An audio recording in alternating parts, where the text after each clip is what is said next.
When someone decides to prepare for UPSC, the first problem is not hard subjects. The first problem is confusion. How many hours are enough?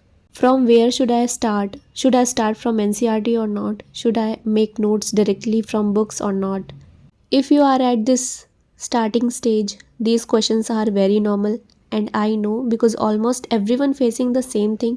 Since I have been watching multiple topper strategies video and topper interview videos where they have shared their preparation methods. So I am here to share with you one particular technique that I have understood and started following, which is very important.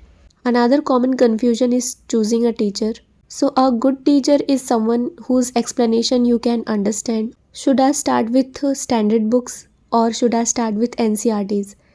The truth is NCERTs gives you a base and standard books gives you depth. So starting with NCERTs makes things simpler, especially when everything feels new. You don't have to read everything in one go, you just need to understand, not memorize. I started with NCERTs to build a base. I stopped worrying about perfect notes and starting focusing on just capturing my understanding. So I dedicated time to attending the lectures just to grasp the concepts. I used to finish a class, I jot down 3-4 keywords on a rough sheet to consolidate whatever I have learned.